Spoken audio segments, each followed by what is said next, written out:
Time's hands are surprisingly familiar for all the change they bring. Their grasp is a feeling we all know and yet always seem to forget until they put us down.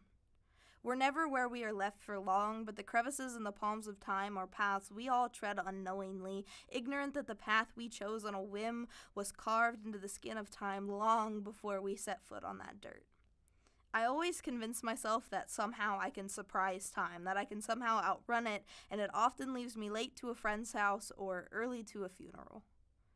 When I'm creating, I like to turn the clocks in my room to the wall, my phone lost in the sheets of my duvet, and my alarm clock unplugged, even though that means I'll have to reset it. I do this because I like to think some things are too sacred to allow time's fingers to touch. However ancient the digits may be, something feels wrong in allowing such a force to change the one thing that may outlive me.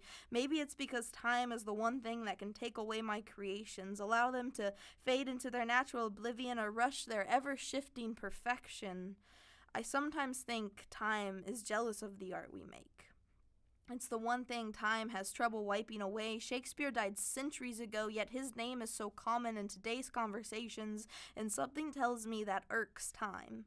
Not to compare myself to a Shakespeare, I'm nowhere near that kind of magnitude, but aren't all our words all as valuable as that name? Aren't our hands the same shape, and shouldn't what we create be held with such esteem?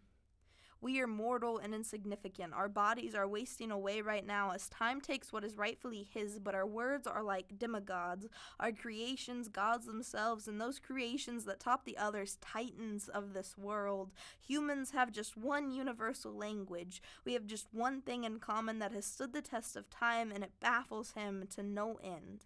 We have stories. Stories of days and people past, stories of now and stories of what's to come. No one remembers the author's name. We remember how they made us feel. We remember the characters and faces we gave them. We remember what they went through, and we remember how much they meant to us. We remember them so well, we pass them on and on and on and on until there's no one left to tell but one. The one who will outlive all of us mortals, but cannot outrun our stories. Time.